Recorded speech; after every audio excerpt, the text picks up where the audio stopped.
বৃষ্টি উপেক্ষা করে টিকিটের জন্য সৌদি প্রবাসীদের উপচে পড়া ভিড়। পর্যাপ্ত ফিরতি ফ্লাইট নেই, কোভিড পরীক্ষা সহ নানা চ্যালেঞ্জ। দেশের মুঠোফোন অপারেটরদের মধ্যে দ্বিতীয় কোম্পানি হিসেবে পুঁজিবাজারে প্রবেশের অনুমোদন পেল রবি। টেকসই ভূমিকা রাখতে পারে বড় প্রতিষ্ঠানগুলো, মত বিশ্লেষকদের। সরকারি গুদামে চাল সরবরাহ না করায় কুষ্টিয়ায় কালো তালিকাভুক্ত হচ্ছে 261 মিল। জামানত বাজেয়াপ্ত সহ প্রণোদনা বাতিল, রাখা হবে চুক্তির বাইরে। এবং বিমানে ওঠার 15 মিনিট আগে যাত্রীদের কোভিড পরীক্ষার পরিকল্পনা সব এয়ারলাইন্সের। পরীক্ষার অর্থ নিজ নিজ দেশের সরকারের দেয়া উচিত, মত আইএটি এর।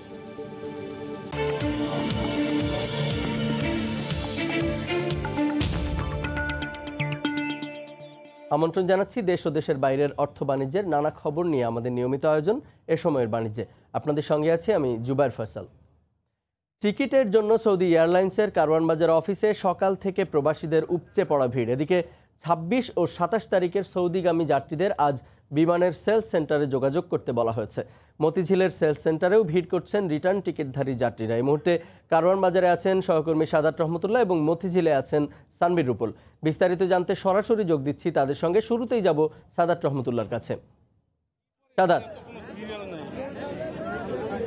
আর টিকিটের বিষয়ে যে দীর্ঘ ভোগান্তি এই মুহূর্তে চলছে, সে ভোগান্তির সবশেষ যে তথ্য আপনাদেরকে আমি জানিয়ে রাখতে চাই। কিছুক্ষণ আগে এখানে এসে আইন শৃঙ্খলা বাহিনীর সদস্য পুলিশ এসে জানিয়ে দিয়ে গেছে আসলে কবে, কাদেরকে, কখন, কিভাবে তাদেরকে সৌদি এয়ারলাইন্স টিকিট সরবরাহ করবে।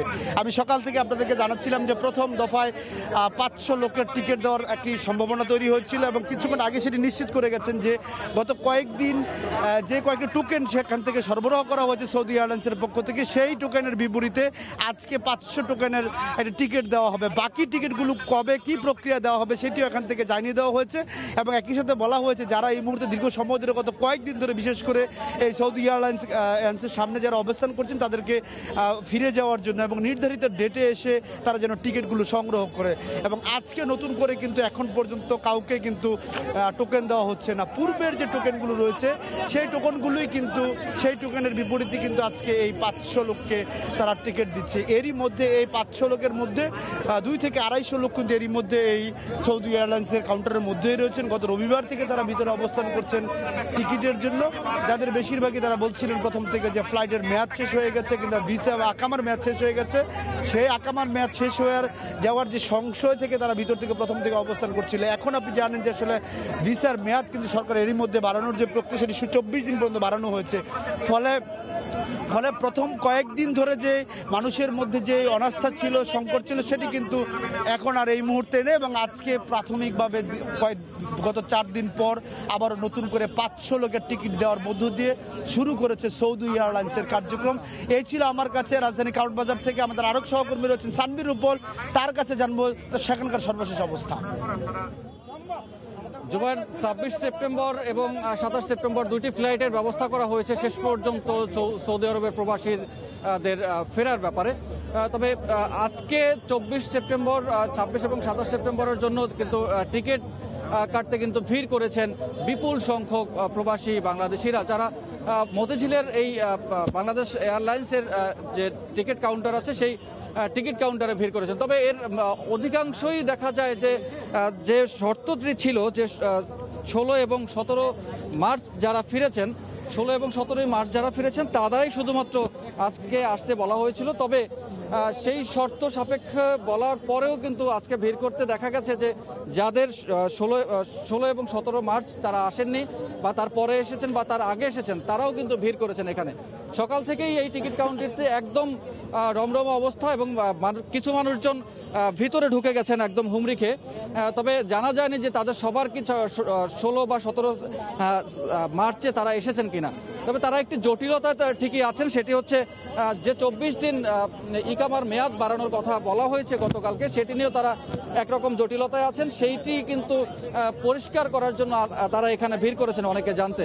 তো অনেকে বলছেন যে তারা আগে যে 2টি বা 3টি সময়সীমা বাড়ানোর যে মেয়াদ দেওয়া হয়েছিল সেই মেয়াদ অনেকেরই বাড়েনি, যার ফলে তারা আসলে কি করবেন বা তাদের অনেকের ভিসার মেয়াদ শেষ হয়ে গেছে, তারা কি করবেন সেই বিষয়গুলো তারা পরিষ্কার না, যার ফলে তারা এখানে অনেকে ভিড় করেছেন যে এখান থেকে জানার জন্য। যদিও এখানে শুধুমাত্র বুকিং সেন্টার অর্থাৎ বিমানের টিকিট কনফার্ম করার জন্যই এখানে আসতে বলা হয়েছে। তো ধীরে ধীরে অন্য সময়ে তারা টিকিটগুলো পাবেন কিনা বা ধারাবাহিকভাবে যারা যে যাত্রীরা আছেন তারা কিন্তু যারা পারবেন কিনা তারা কিন্তু সেটি নিয়ে শঙ্কিত। তবে বিমান বাংলাদেশ এয়ারলাইন্সের পক্ষ থেকে গতকালকে যেটি জানানো হয়েছে যে এই দুইটি ফ্লাইটে সর্বোচ্চ একটি ফ্লাইটে 260 জনের বেশি যাওয়া সম্ভব না, অর্থাৎ সব মিলিয়ে সর্বোচ্চ 500 জন যেতে পারবেন এই 2 দিনে। তো বাকি যে সংখ্যাটি বিশাল অঙ্কের আছে তারা কি করবেন সেটি নিয়ে কিন্তু এখনো তারা দ্বিধাদ্বন্দ্বে আছেন, যার ফলে এখানে অনেকেই অযাচিত ভিড় করেছেন। যে ভিড় করার ফলে তারা কিন্তু এখানে জানতে পারছেন না যে টিকিটটি তারা পাবেন কি পাবেন না। তো এখনো পর্যন্ত এইটুকুই ছিল মতিঝিল বিমান বাংলাদেশ এয়ারলাইন্সের টিকিট বুকিং সেন্টার থেকে সবশেষ খবর। প্রবাসীদের পুনরায় সৌদি আরবে ফিরতে নানা জটিলতার খবর জানাতে কারওয়ান বাজার থেকে আমাদের সঙ্গে যুক্ত হয়েছিলেন সহকর্মী সাদাত রহমতুল্লাহ এবং মতিঝিল থেকে আমাদের সঙ্গে যোগ দিয়েছিলেন সানবির রুপুল। দেশের পুঁজিবাজার থেকে বড় অঙ্কের অর্থ সংগ্রহে আইপিওর অনুমোদন পেয়েছে রবি। এরই মধ্যে বাজারে লেনদেন শুরু হয়েছে ওয়ালটনের, আর তালিকাভুক্তির অপেক্ষায় আছে এনার্জি প্যাকের মতো বড় প্রতিষ্ঠান। সংশ্লিষ্টরা বলছেন এমন প্রতিষ্ঠান পুঁজিবাজারের গভীরতা বাড়িয়ে টেকসই করতে সহায়ক হবে। বিশ্লেষকরা বলছেন বর্তমান পুঁজিবাজারের তারল্য বিবেচনা করে বড় অঙ্কের আইপিও অনুমোদন দিতে হবে পরিকল্পিত বিরতি দিয়ে। হরিপদ সাহার রিপোর্ট। দেশের পুঁজিবাজারে ভালো ব্যবসা করছে এমন টেকসই ও বিনিয়োগযোগ্য প্রতিষ্ঠানের সংখ্যা কম। দীর্ঘদিন ধরে বিশ্লেষক ও বিনিয়োগকারীরা একে পুঁজিবাজারের বড় দুর্বলতা বলে আসছেন। এ অবস্থায় নিয়ন্ত্রক প্রতিষ্ঠানের অনুমোদন নিয়ে দেশের বৃহত্তম ইলেকট্রনিক পণ্য বাজারজাতকারী প্রতিষ্ঠান ওয়ালটন পুঁজিবাজারে এসেছে। বড় মূলধনী এ প্রতিষ্ঠানের মাত্র 0.97% শেয়ার প্রাতিষ্ঠানিক ও সাধারণ বিনিয়োগকারীদের হাতে, আর বাকিটা স্পন্সর উদ্যোক্তাদের হাতে। এদিকে বুধবার বিএসইসির সভায় মোবাইল অপারেটর প্রতিষ্ঠান রবির আইপিও অনুমোদন করা হয়। 10 টাকা ফেস ভ্যালুর প্রায় 52,38,00,000 শেয়ার ছাড়বে রবি। গত মাসেই বিএসইসি এনার্জি প্যাক পাওয়ার জেনারেশনের আইপিও অনুমোদন করে। কোম্পানিটি পুঁজিবাজার থেকে 150 কোটি টাকা মূলধন সংগ্রহ করবে 15 কোটি শেয়ার ছেড়ে। পুঁজিবাজার সংশ্লিষ্টরা বলছেন ভালো আর্থিক ভিত্তির বড় প্রতিষ্ঠান বাজারকে শক্তিশালী করবে। 523.8 crore টাকার যে রবির যে আইপিও এসছে, এইটা খুব ভালো একটা ওয়েলকাম সিদ্ধান্ত বিএসইসির আমি বলবো। তার কারণ এরকম একটা বড় জায়েন্ট টেলিকম কোম্পানি সেকেন্ড বাংলাদেশের বাজারে আসলো, এটা খুব ভালো একটা ইমেজ পুঁজিবাজারে আনবে। তার সাথে পুঁজিবাজারের ডেপথ ক্রিয়েট হবে, পুঁজিবাজার সম্প্রসারিত হবে এবং সবচাইতে বড় কথা হলো যে এইটার সাথে নতুন বিনিয়োগকারী যুক্ত হবেন। বড় কোম্পানি যত তালিকাভুক্ত হবে পুঁজিবাজারের গভীরতা বাড়বে, ভালো বিনিয়োগকারীর অংশগ্রহণ বাড়বে। লাভজনক বড় প্রতিষ্ঠান বাজারে তালিকাভুক্ত হলে সাধারণ বিনিয়োগকারীরা ঝুঁকি কমানোর সুযোগ পায়। তবে এক্ষেত্রে যৌক্তিক পরিমাণ শেয়ার ছাড়েরও গুরুত্ব তুলে ধরেন এই বিশ্লেষক। ভালো শেয়ার যদি পর্যাপ্ত না ছাড়ে বেনিফিট পাবে না, আবার যদি খারাপ শেয়ার পর্যাপ্ত ছাড়ে সেটা দেখা যাচ্ছে আপনার মার্কেট লুজার হবে। যদি বড় বড় কোম্পানি অনেক বেশি শেয়ার বাজারে আপলোড করে অবশ্যই তাহলে আপনাদের ফাঁক করে আনতে হবে। একটা কোম্পানি আসলে তার কয়েক মাস পরে আরেকটা কোম্পানি আসতে হবে। নিয়ন্ত্রক সংস্থা ও অ্যাসেট ম্যানেজমেন্ট প্রতিষ্ঠানগুলো ভালো মৌলভিত্তির প্রতিষ্ঠিত কোম্পানি তালিকাভুক্তির চেষ্টা অব্যাহত রাখবে বলে আশা করেন পুঁজিবাজার বিশ্লেষকরা। হরিপদ সাহা, সময় সংবাদ, ঢাকা। অর্থ বাণিজ্যের অন্যান্য খবরের পাশাপাশি আজ আমরা আলোচনা করব দেশের আবাসন খাত নিয়ে। এই বিষয়ে বিস্তারিত আলোচনার জন্য আমাদের সাথে যুক্ত হচ্ছেন বসুন্ধরা আবাসিক এলাকা থেকে অনলাইনে নতুন ধারা অ্যাসেটস লিমিটেডের ব্যবস্থাপনা পরিচালক সাদিউজ্জামান। জনাব সাদিউজ্জামান, আপনাকে স্বাগত সময়ের স্টুডিওতে। আমরা আসলে আবাসন খাতের বিভিন্ন দিক নিয়ে কথা বলতে চাই এবং আপনারা একটা কথা বারবারই বলে থাকেন যে আবাসন খাত টেকসই হলে দেশের অর্থনীতিও টেকসই হবে, এরকম একটি কথা আপনাদের কাছ থেকে সবসময় আমরা শুনি। সম্প্রতি সরকার বেশ কিছু সিদ্ধান্ত নিয়েছে, বাসাবাড়িতে নতুন করে গ্যাস সংযোগ দেওয়া কিংবা কর্পোরেট করের হার 2.5% কমিয়ে আনা, আবার আমরা দেখছি যে অপ্রদর্শিত অর্থ বিনিয়োগের যে সুযোগ সেটিও অব্যাহত রেখেছে। তো সব মিলিয়ে আবাসন খাতে আসলে কতটুকু চাঞ্চল্য বা বিনিয়োগের যে প্রবাহ সেটি ফিরল? আপনাকে অনেক ধন্যবাদ। আমি প্রথমে একটি কথা বলতে চাই, সেটি হচ্ছে আজকে সময় টেলিভিশনের এক্সক্লুসিভ সেটে বসে আপনি যেভাবে স্পন্টেনিয়াসলি নিউজ প্রেজেন্ট করছেন, আপনার চেয়ার টেবিল এবং আশেপাশের যে চমৎকার ইন্টেরিয়র সেটআপ সবকিছুর সাথেই কিন্তু আমাদের এই আবাসন খাত জড়িয়ে আছে। আমি যদি আরেকটু বলতে চাই সেটা হচ্ছে আমাদের আবাসন খাতের সাথে কিন্তু 211টিরও বেশি কিন্তু ব্যাকওয়ার্ড লিঙ্কেজ শিল্প জড়িয়ে আছে 458টি পণ্য ভিত্তিক উপখাত। এবং এই আবাসন খাতের সাথে আমাদের ডিরেক্টলি আমাদের রিয়েল এস্টেট এন্ড হাউজিং সেক্টরে কিন্তু 30 লাখেরও বেশি কিন্তু নির্মাণ শ্রমিক ইনভলভড আছে। এবং এছাড়াও কনস্ট্রাকশন এবং আবাসন খাত সবকিছু মিলিয়ে কিন্তু প্রায় 59 লক্ষ নির্মাণ শ্রমিক ইনভলভ। সো অবশ্যই এই খাতকে যদি আমরা বাঁচিয়ে রাখতে না পারি এবং এই খাত যদি কোনো কারণে মন্দায় পড়ে যায় তাহলে কিন্তু আমরা অবশ্যই একটি অর্থনৈতিক বিপর্যয়ের সম্মুখীন হব, যেটা আমাদের কারোরই কাম্য নয়। তো এই যে আমাদের মাননীয় প্রধানমন্ত্রী কিন্তু আমাদের এই প্যান্ডেমিক সিচুয়েশনে এবং কোভিড-19 যে অ্যাটাক আমরা হয়েছে আমাদের, সেই অ্যাটাকে কিন্তু আমাদের চমৎকার কিছু ইনিশিয়েটিভ গভর্নমেন্টের মাধ্যমে নেওয়া হয়েছে। যেমন আমাদের যে কারেন্ট যে ফিসকাল ইয়ারের যে বাজেটিং এ আমরা দেখেছি যে আমাদের যে 5,68,000 কোটি টাকা যে চ্যালেঞ্জিং একটি বাজেট ঘোষণা করেছে, যেখানে 1,90,000 কোটি টাকা কিন্তু ঘাটতিতে আছে। আমাদের এই আবাসন খাতে কিন্তু আমাদের এই ঘাটতিটা যদি পুষিয়ে নিতে চাই তাহলে সেক্ষেত্রে কিন্তু আমাদের অপ্রদর্শিত আয় যেটা আছে, যে আমাদের যেটাকে বিনিয়োগের সুযোগ করে দেওয়া হয়েছে আবাসন খাতে এবং পুঁজিবাজারে, এবং এই অপ্রদর্শিত আয়ের যদি সুষ্ঠু বিনিয়োগটা পসিবল হয়, আমরা যদি এই অপ্রদর্শিত আয়গুলোকে যদি রাজস্বের আওতায় নিয়ে আসতে পারি তাহলে কিন্তু আমাদের কিন্তু অনেক কর্মসংস্থানের সৃষ্টি হবে। এবং যেটা কিন্তু আমরা কিন্তু খুব ব্লেসড বলবো, আমরা কিন্তু সেই সুযোগটা কিন্তু আমাদের মাননীয় প্রধানমন্ত্রী কিন্তু সেই সুযোগটা আমাদের সেক্টরের জন্য রেখেছেন, প্রভিশনটা রেখেছেন। এই অপ্রদর্শিত আয় আনডিসক্লোজ মানিগুলো যদি আমাদের এখানে যদি একটা বিনিয়োগের সুযোগ থাকে তাহলে কিন্তু আমাদের পাচার রোধ করা, কিন্তু অর্থ পাচার যে রোধ করা কিন্তু অবশ্যই খুব পসিবল হবে। এবং আমাদের কিন্তু কর্মসংস্থানের কিন্তু অনেক সুযোগ হবে। এবং সেখান থেকে কিন্তু আমাদের যে নবদরিদ্র যে হচ্ছিল সেই নবদরিদ্রের হার কমে যাবে এবং আমাদের কিন্তু মুদ্রাস্ফীতিও কিন্তু রোধ পাবে। তো এই ক্ষেত্রে জনাব সাদিউজ্জামান, আমরা দেখছি যে আপনারা অপ্রদর্শিত অর্থের কথা বারবার বলেন এবং সরকারও আপনাদের ডাকে বারবার সাড়া দেয়, কিন্তু এটি আসলে দীর্ঘমেয়াদে অর্থনীতিবিদরা বলেন সেটি অর্থনীতির অন্যান্য খাতের সাথে বা যারা নিয়মিত কর দেন তাদের সাথে এক ধরনের বৈষম্য করা হয়, কিন্তু অর্থনীতির স্বার্থে সেটি সরকার মেনে নেয়। কিন্তু এই বছরে আমরা যেটি দেখতে পাচ্ছি, ঠিক আপনারা কি সেই সুফলটা আনতে পারছেন বা সেই পরিমাণ বিনিয়োগ কি এই খাতে আসছে? আসলে সবচেয়ে বড় জিনিস হচ্ছে যে অর্থনীতি যে সমিতি বাংলাদেশের, যে অর্থনীতি সমিতির একটি পরিসংখ্যানে কিন্তু দেখা গিয়েছে যে প্রতি বছর 70 থেকে 80,000 কোটি টাকা কিন্তু আমাদের এই অপ্রদর্শিত অর্থের জন্য কিন্তু পাচারের মাধ্যমে বা বিভিন্ন ভাবে কিন্তু এটা চলে যাচ্ছে। সেটা কিন্তু আমাদের সুফল পাচ্ছি না। হ্যাঁ, এটা অবশ্যই বলেছেন, যেটা অবশ্যই খুবই লজিক্যাল, যে যারা ফেয়ার ভাবে যেটা আমাদের কর দিয়ে যাচ্ছেন, রাজস্ব দিয়ে যাচ্ছেন, তাদের জন্য কিন্তু এটা অবশ্যই একটি কন্ট্রাডিক্টরি। বাট আমরা যদি এই আনডিসক্লোজ মানিটাকে আমরা যদি সবার সামনে না তুলে আনতে পারি, তাহলে আমাদের এই আনডিসক্লোজ মানিটা যদি আমরা রাজস্বের আওতায় না নিয়ে আসতে পারি তাহলে কিন্তু আমাদের দেশই কিন্তু ক্ষতিগ্রস্ত হবে, আমাদের এই দেশের মানুষ ক্ষতিগ্রস্ত হবে। আমাদের টাকা কিন্তু ফার্স্ট ওয়ার্ল্ড কান্ট্রি গুলো কিন্তু ইউটিলাইজ করে তারা বড় লোক থেকে আরো বড় লোকের কাতারে কিন্তু তাদের সারিতে কিন্তু তাদের নাম লেখাবে, আর আমরা কিন্তু আমাদের দরিদ্রের কাতারে কিন্তু আমরা চলে যাব। সেটা কিন্তু আমাদের জন্য মোটেও ভায়াবল হবে না। সো এটা কিন্তু অবশ্যই একটু লজিক্যালি যদি আমরা একটু দেখার চেষ্টা করি, আমরা যদি একটু রেশনালি ইকোনমিক রেসিশনের দিকে যদি আমরা একটু তাকাই, যে এই প্যান্ডেমিক অ্যাটাকের দিকে যদি তাকাই, তাহলে কিন্তু আমরা অবশ্যই এটা কিন্তু অবশ্যই আমাদের কিন্তু এখন একটু মানিয়ে নিয়ে মেনে নেওয়ার। এখন কিন্তু আমাদের কাজই হচ্ছে কিন্তু মিশন ভিশন কিন্তু আমাদের প্রফিট অর্জন করা না, আমাদের কিন্তু মুনাফা নয়, আমাদের মিশন ভিশন কিন্তু stay alive, to survive, two sustain. আমরা যদি টিকে থাকতে পারি তাহলে কিন্তু আবার আমরা ঘুরে দাঁড়াবো। সো আমরা অবশ্যই সুফল, আমরা যেটা বলেছেন, আপনি চমৎকার কথা বলেছি, সুফল আমরা পাচ্ছি কিনা। সো আমরা অবশ্যই সুফল কিছু কিছু পাওয়া আমরা আশা করছি। এখনো তো আসলে খুব কম সময়ের মধ্যে ফিসকাল বাজেটটা আসলে ঘোষণা করা হয়েছে, বেশি সময়ও যায়নি, তবে ইমপ্লিমেন্টেশনের দিকে দেখতে পাচ্ছি মানুষের মানসিকতার পরিবর্তন হয়েছে, ইনভেস্টমেন্টের দিকে ইন্টারেস্টেড ফিল করছে, ইন্টারেস্ট ফিল করছে, এবং আমরা আশা করছি যে এটা আমরা ইমপ্যাক্ট অদূর ভবিষ্যতে পাবো ইনশাল্লাহ। আমি আপনার কাছে আরেকটু জানতে চাই, আমরা দেখছি যে সরকার প্লট এবং ফ্ল্যাটের যে নিবন্ধন ফি সেটি কিছুটা কমিয়েছে, তো সেটি কি জনমনে একটা স্বস্তি দিচ্ছে কিনা, এবং মধ্যবিত্ত যারা ফ্যামিলি রয়েছে তাদের জন্য আবাসনের জন্য সরকারের যে পরিকল্পনা সেটি আপনারা কতটুকু নিশ্চিত করতে পারছেন? হ্যাঁ, আপনি চমৎকার একটি কথা বলেছেন। এটি কিন্তু আমিও অনেকবার এবং আমাদের প্রত্যেকটি মহলে, আমাদের রিহ্যাব থেকে বিএলডিএ থেকে সব জায়গা থেকে কিন্তু আমাদের সবসময় আলোচনা করেছি যে আমাদের এই নিবন্ধন ফিটা কিন্তু একটু কন্ট্রাডিক্টরি ছিল, আমাদের জন্য ফ্যামিলির ফেভারেবল ছিল না।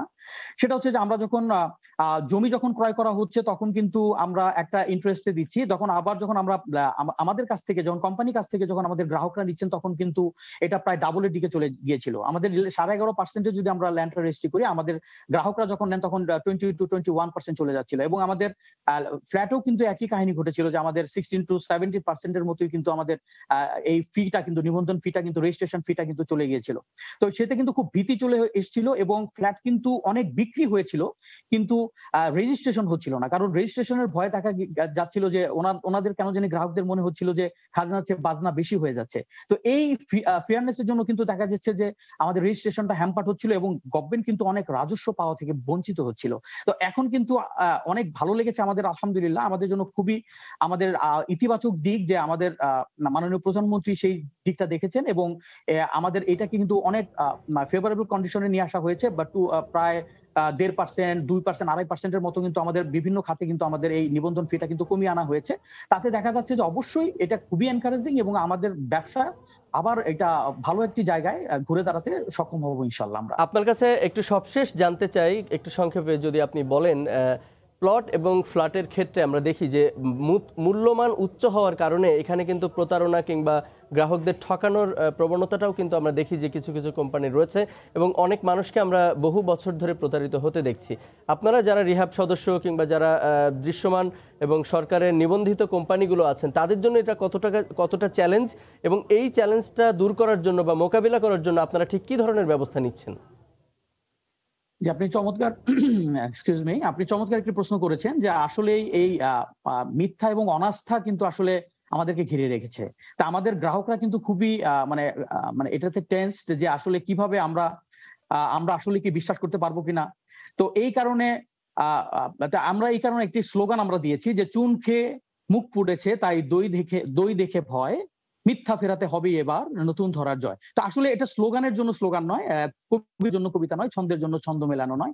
আমরা আসলে বক্ষে ধারণ করি এই কথাটি, এবং এটার জন্য যে আমরা ইনিশিয়েটিভ গুলো নিয়েছি সেটা হচ্ছে যে আমরা 299টি প্লটে যেমন আমরা রেজিস্ট্রেশন যে ফিটা আছে সেটা ফ্রি করার চেষ্টা করেছি। আমরা এখানে দেখা দিয়েছে যে আংশিক পেমেন্টের মাধ্যমে বা 70% বা 80% পেমেন্টে একটি প্লট বা একটি ফ্ল্যাটকে যদি রেজিস্ট্রেশন দিয়ে দেওয়া যায়, আর 20% পেমেন্টকে যদি বকেয়া রেখে যদি আমরা 1 বছরে তাদেরকে কিস্তি দিয়ে দিই আমাদের তরফ থেকে, তাহলে যদি ওনারা যেমন সারা জীবন 100% পেমেন্ট করে কিন্তু ওনাদের ধর্ণা দিতে হতো, তারপর কিন্তু প্লট এবং ফ্ল্যাটটি কিন্তু সহজে রেজিস্ট্রেশন পেত না। ঠিক তেমনি আমরা যদি আংশিক পেমেন্টে যদি তাদেরকে রেজিস্ট্রেশন দিয়ে দিই, আমরাই যদি 10 to 20% জন্য তার পেছনে ঘুরি, আমরা যদি একটু জাস্ট টেনশনটাকে এক্সচেঞ্জ করে ফেলি, তাহলে কিন্তু আমরা বিশ্বাস ফেরাতে পারবো বলে আশা রাখি। যে আপনি আপনার ভিশন এবং মিশনের কথা আমরা শুনছিলাম। আমরা নিশ্চয়ই করোনা পরবর্তী সময়ে আবারও আপনার সঙ্গে যোগাযোগ করব এবং সরাসরি স্টুডিওতে বসে আলোচনা করতে পারবো বলে আশা করি। আজকে আপনি যুক্ত হওয়ার জন্য আপনাকে আবারও ধন্যবাদ দিয়ে আজকে বিদায় নিচ্ছি আপনার কাছ থেকে। ধন্যবাদ আপনাদের সবাইকে, ধন্যবাদ সময় টেলিভিশনকে। কোয়ারেন্টিনের পরিবর্তে আন্তর্জাতিক সব যাত্রীর ক্ষেত্রে বিমানে ভ্রমণে কোভিড পরীক্ষা বাধ্যতামূলক করতে যাচ্ছে বিশ্বের সব এয়ারলাইন্স। বিষয়টি নিশ্চিত করেছে আন্তর্জাতিক আকাশ পরিবহন সংস্থা IATA। যাত্রীরা বিমানে ওঠার আগে বিমানবন্দরেই হবে তাদের কোভিড পরীক্ষা, তবে যাত্রীরা নয়। করোনা পরীক্ষার অর্থ নিজ নিজ দেশের সরকারের দেওয়া উচিত বলে মনে করে সংস্থাটি। করোনা মহামারীতে সবচেয়ে বিপর্যস্ত সারা বিশ্বের পর্যটন খাত। ভ্রমণের শিথিলতা আসলেও এখনও পর্যটনমুখী হয়নি অনেক দেশ। এর মধ্যে বিমানে ভ্রমণের ক্ষেত্রে নানা জটিলতায় ভোগান্তিতে পড়েন পর্যটকরা। ভ্রমণের ক্ষেত্রে যেন আর বাধ্যতামূলক কোয়ারেন্টিনে থাকতে না হয়, সেজন্য নতুন নিয়মনীতি করতে যাচ্ছে আন্তর্জাতিক আকাশ পরিবহন সংস্থা IATA। নতুন নিয়মে কোয়ারেন্টিনের পরিবর্তে যাত্রীদের বিমানে ওঠার আগে করতে হবে কোভিড পরীক্ষা। কোয়ারেন্টিনে যেন থাকতে না হয় সেজন্য বিকল্প কিছু ভাবছিলাম। যাত্রীরা এয়ারপোর্ট থেকে বিমানে ওঠার আগেই করোনা পরীক্ষাই উত্তম সমাধান। এটাই একমাত্র নিশ্চিত করতে পারে আমার সহযাত্রী করোনা আক্রান্ত নয়। সাশ্রয়ী মূল্যে মানসম্মত কোভিড পরীক্ষার সব ব্যবস্থা আগামী সপ্তাহেই করা হবে বলে জানিয়েছেন IATA মহাপরিচালক আলেকজান্দ্রে ডি জুনায়েক। অক্টোবর থেকেই এই সিদ্ধান্ত বাস্তবায়ন করব। প্রত্যেক দেশের সরকারকেই আমাদের সহায়তা করতে হবে এই সিদ্ধান্ত বাস্তবায়নের জন্য, কিন্তু যে দেশ থেকে যাচ্ছি আর যে দেশে যাচ্ছি দুদেশেরই এই সিদ্ধান্ত বাস্তবায়ন করতে হবে। কোয়ারেন্টিন বিশ্বের পর্যটন ব্যবস্থাকে আরও বিপর্যস্ত করছে বলে বিশ্বের এয়ারলাইন্সগুলোর চাপের মুখে এই সিদ্ধান্ত নিয়েছে ইন্টারন্যাশনাল এয়ার ট্রান্সপোর্ট অ্যাসোসিয়েশন। মাত্র $7 করা যাবে করোনা পরীক্ষা। নতুন পদ্ধতি অ্যান্টিজেন টেস্টের মাধ্যমে মাত্র 15 মিনিটেই পাওয়া যাবে ফলাফল। ঈশিতা ব্রহ্ম, সময় সংবাদ। হিলিসহ সবকটি স্থলবন্দর দিয়ে গত 4 দিন ধরে ভারত থেকে পেঁয়াজ আমদানি বন্ধ রয়েছে। এতে আড়তে থাকা আগের আমদানি করা পেঁয়াজের দাম কিছুটা বেড়েছে। আড়তগুলো ঘুরে দেখা গেছে প্রতি কেজি ভারতীয় পেঁয়াজ বিক্রি হচ্ছে 70 থেকে 75 টাকা দরে, আর দেশীয় পেঁয়াজ বিক্রি হচ্ছে 90 টাকায়। মূলত পেঁয়াজ মজুদ রেখে সংকট সৃষ্টি করছেন আড়তদাররা, এমন অভিযোগ পাইকারদের। এতে পেঁয়াজ কিনতে এসে বিপাকে পড়েছেন তারা। পেঁয়াজের এই কৃত্রিম সংকট মনিটরিংয়ে স্থানীয় প্রশাসনের হস্তক্ষেপ চেয়েছেন পাইকার ও খুচরা ব্যবসায়ীরা। গত শনিবার হিলি স্থলবন্দর দিয়ে ভারত থেকে 11টি ট্রাকে 244 মেট্রিক টন পেঁয়াজ আসে দেশে।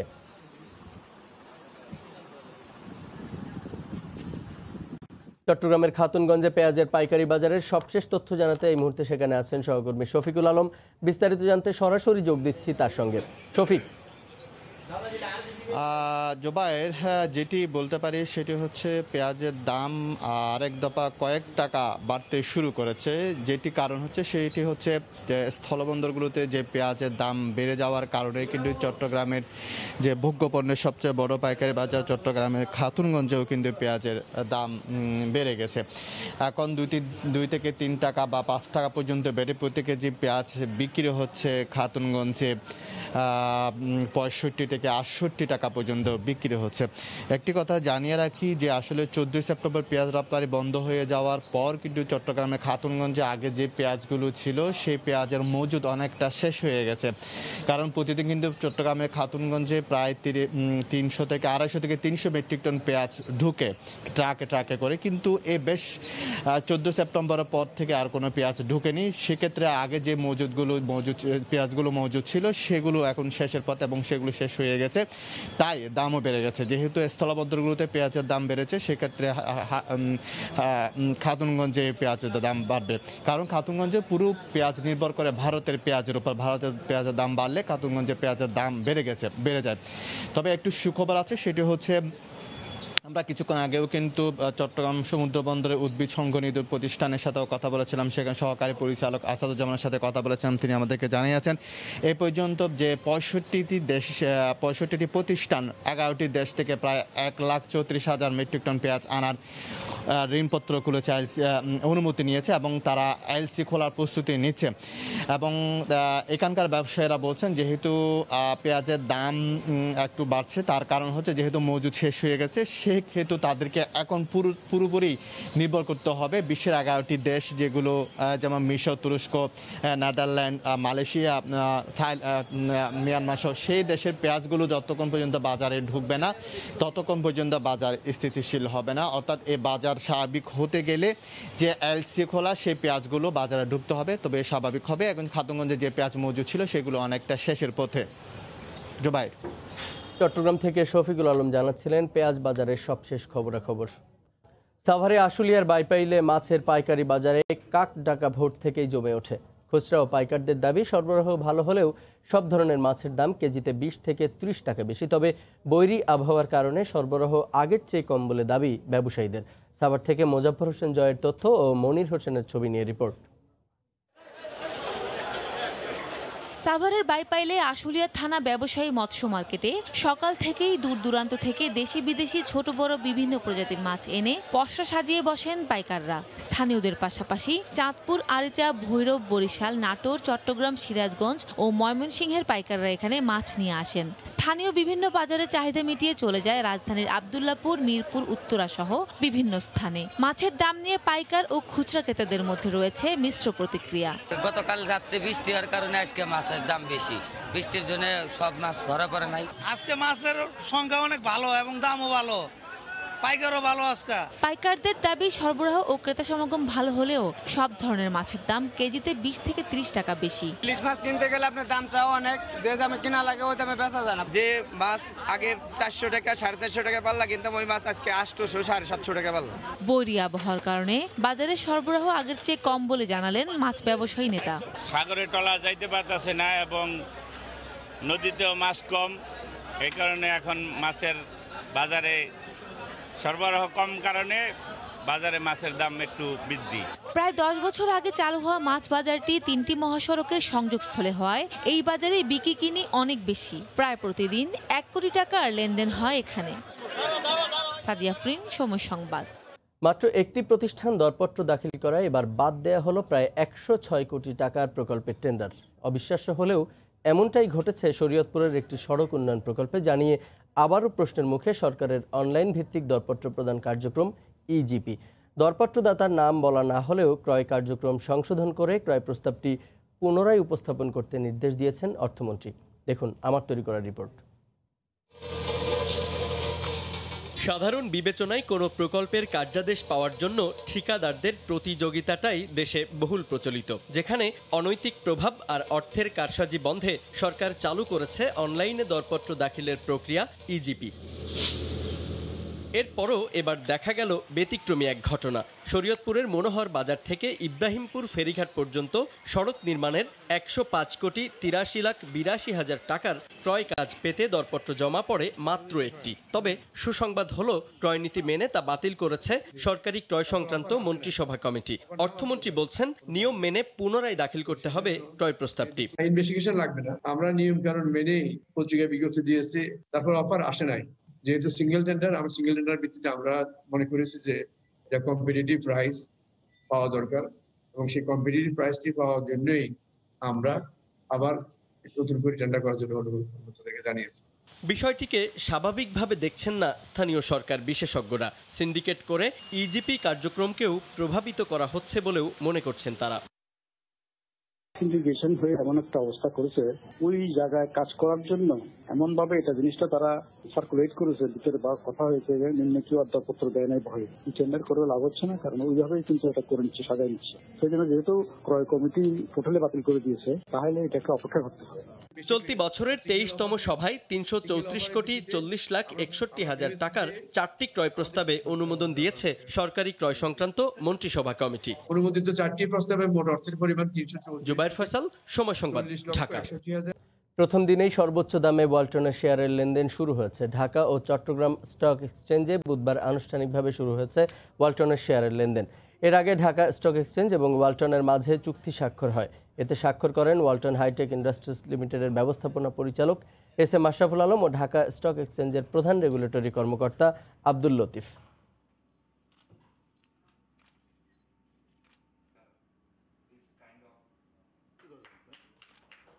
এ পর্যায়ে শীর্ষ সংবাদগুলো জানিয়ে দিচ্ছি আরেকবার।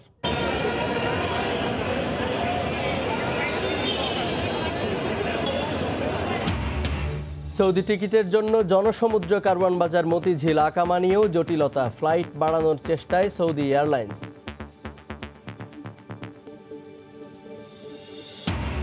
বিমানে ওঠার 15 মিনিট আগে যাত্রীদের কোভিড পরীক্ষার পরিকল্পনা সব এয়ারলাইন্সের। পরীক্ষার অর্থ নিজ নিজ দেশের সরকারের দেওয়া উচিত, মত আইএটি-এর। এবং দেশের মুঠোফোন অপারেটরদের মধ্যে দ্বিতীয় কোম্পানি হিসেবে পুঁজিবাজারে অনুমোদন পেল রবি। টেকসই ভূমিকা রাখতে পারে বড় প্রতিষ্ঠানগুলো, মত বিশ্লেষকদের। এই ছিল এই সময়ের বাণিজ্যে। সঙ্গে থাকুন সময়ের।